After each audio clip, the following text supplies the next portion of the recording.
Beneath a collapsing alien citadel, fire and ash rain from a burning sky as a lone alien woman stumbles toward the last human outpost, her arms cradling a small, glowing orb that pulses like a heartbeat.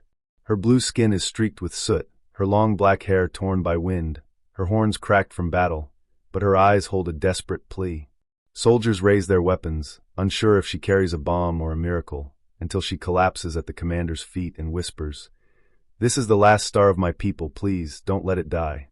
The storm above the ruined world was lit by flashes of silent lightning, pale arcs cutting through ash-choked skies as if the heavens themselves were tearing apart. I stood at the edge of the crater, rifle still warm in my hands, watching her emerge from the wreckage, a figure so striking it didn't seem real against the backdrop of devastation. She moved like someone who had walked through fire and still carried its light inside her. Her skin was a soft, glowing blue, shimmering faintly under the storm's electric glare.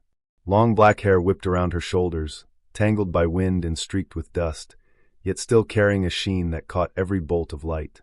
She wore a torn, short combat dress, black and close-fitting, its edges frayed from battles past, hugging her curves and leaving her strong legs bare, dust clinging to the smooth lines of her thighs. But none of that compared to what she carried cradled against her chest, a crystalline sphere glowing like a captured sunrise, pulsing as though it had a heartbeat of its own. "The last star," she whispered, her voice breaking but steady enough to carry over the wind. "If it dies, my people will be forgotten." The words hung between us as the storm howled louder, scattering embers of debris across the barren field. I wanted to tell her I understood, but how could I? I was a soldier of a broken earth, barely keeping my own species alive.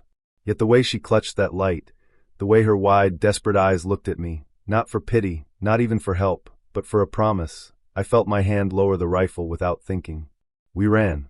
The ground quaked under bombardment, flashes of red and white painting the horizon as enemy crafts scoured what was left of her world.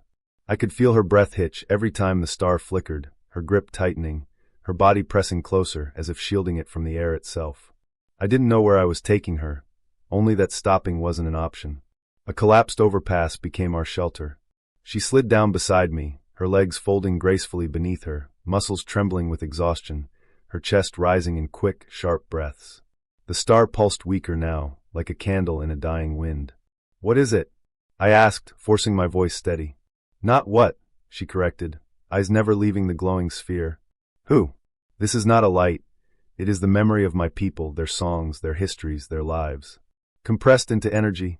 If it fades, all of us, everything we were, will vanish."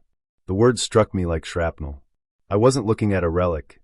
I was looking at a civilization's last breath, wrapped in glass and desperation, and carried by a girl who looked like she'd fought the whole universe to keep it alive. "How long does it have?" I asked. "Hours," she admitted, voice breaking again. "Less if we stay here." I didn't think. I pulled her up, feeling the warmth of her glowing skin under my fingers, the weight of the star between us. "Then we move." We tore through what remained of the city, streets twisted into skeletal ruins, towers leaning like gravestones. Firelight bled through shattered windows, reflecting against her bare legs as she sprinted beside me, her combat dress fluttering against the wind. Every step we took seemed to bring us closer to death. Drones screamed overhead, metal wings slicing the air, searching for survivors to finish off. At one point we had to dive beneath the husk of a collapsed transport. She landed half across me, hair falling like a curtain between our faces, her chest pressing against mine as the star glowed brighter from the sudden closeness, as if it fed on the heat of her heartbeat. For a second, we didn't move, just listening to the metallic shrieks above. Then she whispered, Why are you helping me?" "Because you asked me to," I said simply. "And because some things are too important to let die." Her lips parted slightly, as though words trembled there but never formed. Then we ran again. Finally, we reached the evac point, a battered human dropship already glowing hot from enemy fire. The pilot screamed at me for being insane, but then saw the star and went silent. The girl and I collapsed inside, and as the ship lifted, the ground where we had stood seconds before was consumed by a surge of plasma fire. Through the porthole, we watched her planet break. Entire continents folded in on themselves, seas evaporating in flashes of light, until all that remained was a barren, glowing scar in the void.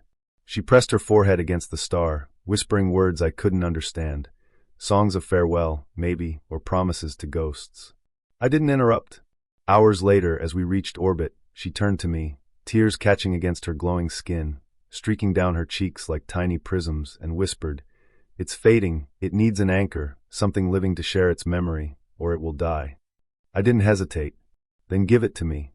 She looked at me like no one ever had, not with awe, not with gratitude, but with something like hope. Carefully, she pressed the star against my chest. Pain seared through me like a solar flare, but beneath it came something else. Visions. Memories. Worlds of sapphire oceans, golden forests, crystalline cities under alien constellations. I saw them all, felt their laughter, their grief, their pride, and I swore I would carry it as long as I breathed. When the light dimmed, I thought it had died, until I saw her smile through her tears. "It lives," she whispered. "Through you. Through us." And in that moment, with the ruins of her world behind us and the faintest spark of a new one between us, I made a promise, not just to her, but to the billions of voices now burning softly in my chest. "I'll keep it alive," I told her. "As long as I live, I'll keep it burning." She leaned closer, forehead brushing mine, her long hair falling over us like a shadow of another world.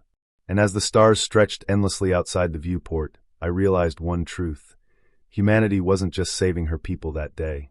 We were saving ourselves.